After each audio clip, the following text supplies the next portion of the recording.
Hello guys, I am शरद और आज मैं आप लोगों के लिए एक बहुत मस्त चीज़ लेके आया हूँ। क्या है वो चीज़? How to find the square root of any number. Square root कैसे फाइंड करना है। उससे पहले मैं आपको बताना चाहता हूँ, हमारा चला है number system class 9 chapter 1 exercise 1.4 तक हमने कर लिया है। उसके एग्जाम्पल्स भी हो गए हैं, एक्सरसाइज 1 से लेके एक्सरसाइज 1.4 तक के। और मैं आप लोगों को ये भी बताना चाह रहा हूँ कि ये जो एक्सरसाइज 1.5 है ये थोड़ा सा ट्रिकी है और लॉजिकल भी है। सॉल्व करने में मज़ा आएगा, पर उससे पहले हमें पता होना चाहिए कि स्क्वायर रूट कैसे निकलते हैं। By long division method. चलिए शुरू करते हैं।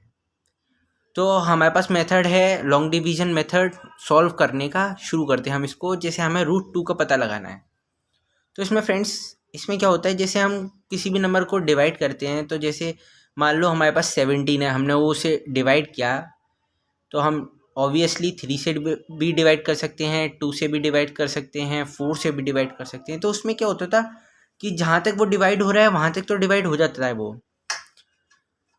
जब मतलब जैसे 17 है, हम 4 से डिवाइड कर रहे हैं, तो 4 4 जा 16, रिमाइंडर पे 1 बचा। हम पॉइंट लगाएंगे तो एक सिंगल ज़ीरो उतर के आता है। उसके बाद पॉइंट लगाने के बाद सिंगल ज़ीरो आता है। फिर 4 2 जा 8 एंड सो ऑन, हम उसे सॉल्व कर लेते हैं। पर स्क्वायर रूट फाइंड करने में ऐसा कुछ नहीं होता, सिंगल ज़ीरो नहीं आता है। इसमें 2 2 के पेयर चलते हैं। 2 का पेयर होगा तभी वो डिवाइड हो सकता है, वरना नहीं डिवाइड होगा वो। चलिए शुरू करते हैं। जैसे रूट 2 है, तो 2 2 जा 4 सबको पता है। अब 2 से 2 2 जा 4 तो नहीं कर सकता, लेकिन 1 1 जा 1 ज़रूर होता है। ऐसा एक नंबर जो 2 से छोटा हो वो 1 होता है। तो 1 1 जा 1 बार काटा, 1 आ गया, पॉइंट लगाया। अब ये सिंगल ज़ीरो नहीं आएगा, यहाँ डबल ज़ीरो उतरेगा। यानी कि पॉइंट लगाएंगे, डिवाइड मारेंगे तो सिंगल ज़ीरो नहीं डबल ज़ीरो उतरेगा हमेशा। याद रखिए, ये सिर्फ स्क्वायर रूट वाले लॉन्ग डिवीजन मेथड में है। फिर 24 बार ये एक्चुअली में आप लोग सोच रहे होगे ये 24 कैसे आ गया। मैं समझाता हूँ। 1 ये है, 1 ये है, इन दोनों को प्लस करेंगे, कितना हुआ 2 2 आ गया यहाँ पे। ठीक, अब ऐसा एक नंबर लेंगे जिससे 100 पूरा डिवाइड हो जाए, 2 डिजिट का नंबर। अब 22 2 जा होता है फ्रेंड्स 44, 44 तो बहुत ही ज़्यादा छोटा है। 23 3 जा होता है 69, वो भी बहुत ज़्यादा छोटा है। 24 4 जा होता है 96 और 25 5 जा होता है 125, तो वो 100 से ऊपर चला जाएगा। 100 से थोड़ा कम है 96, यानी कि 24 4 जा 96, 4 बचा, फिर डबल ज़ीरो लगा लिया हमने। ठीक, अब ये 400 है। अब हमको क्या करना है, ये 24 है, ये 4 है, तो 24 + 4 28 हुआ। ठीक, अब ये 3 डिजिट में चलेगा। 28 है, अब 28 1 जा, यहाँ पे भी 1 लिखेंगे हम, यहाँ पे भी 1 लिखेंगे। सेम ही आता है, जैसे 1 1 2 आया, फिर 4 यहाँ पे लिखा तो 4 यहाँ पे भी लिखना पड़ा हमें, क्योंकि 24 4 जा 96 होता है। सेम यार 281, 24 24 + 4 28 हो गया। फिर एक ऐसा नंबर मल्टीप्लाई करके देखेंगे जो 400 से कम हो, मतलब जो डिवाइड कर जाए ना, 400 से ऊपर नहीं जाना चाहिए और 400 से ज़्यादा नीचे भी नहीं जाना चाहिए। तो हमें मिला 281, 281 1 जा 281 होता है, 119 इसका रिमाइंडर आया। ठीक, 119 आया, डबल ज़ीरो लगा दिया, क्योंकि 119 281 से अब कटेगा नहीं। तो 281, फिर ये 1 जो हमने लिखा था इसको प्लस करेंगे, ये हो गया 282, फिर 282, फिर उसके आगे एक ऐसा नंबर मल्टीप्लाई करके देखेंगे, जैसे 282 1, 2821 1 जा कितना होता है, 2821 ही होता है। 282 जा कितना होता है, मतलब 2822 कितना होता है, फिर 2823 कितना होगा, 2824 कितना होगा। मतलब ऐसा नंबर हम खोजेंगे जो इसके आसपास हो पर इससे बड़ा ना हो। तो हमको मिला 2824 जा, मतलब 282 तो यहाँ से हमने निकाल लिया। ठीक है ना, अब ये 4 बार मल्टीप्लाई किया पूरे नंबर को 4 से, द्वारा 4 4 जा, ये हमारा निकल के आया 11,300।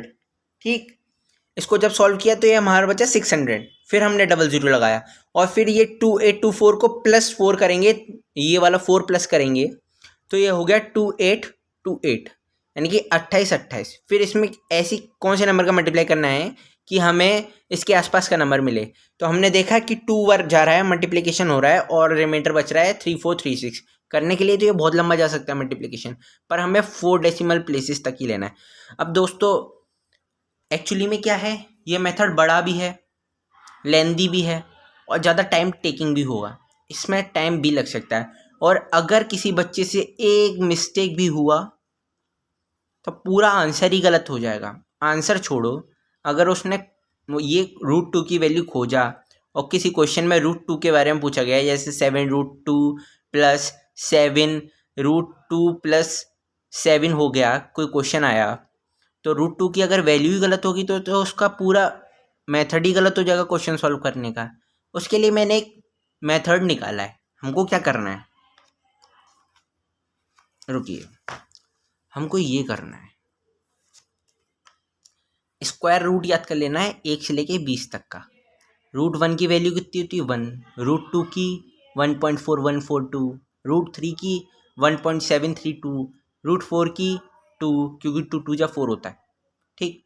√5 की, जो ये √4 है वो एक परफेक्ट स्क्वायर है 2 का, √5 नहीं है, ऑड है, तो √5 की वैल्यू होगी 2.236, √6 की 2.4494, √7 की 2.6457, √8 की 2.8284, √9 परफेक्ट स्क्वायर है 3 का, √10 3.1622, √11 का 3.3166, √12 का 3.4641, √13 3.6055, √14 3.7416, √15 3.8729, √16 4 परफेक्ट स्क्वायर है, √17 4.1231, √18 4.2426, √19 4.3588 एंड √20 की वैल्यू है 4.4721।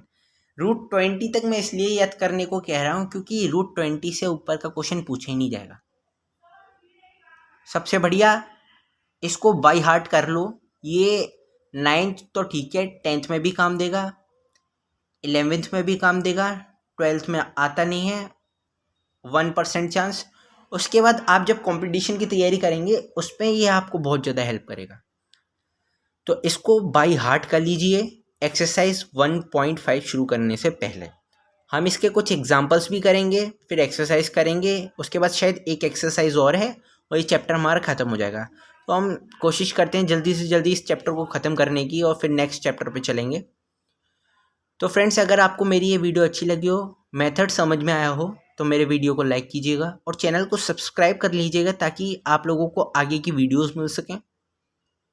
और अपने फ्रेंड के साथ ज़्यादा से ज़्यादा शेयर करना है क्योंकि फ्री ऑफ कॉस्ट है।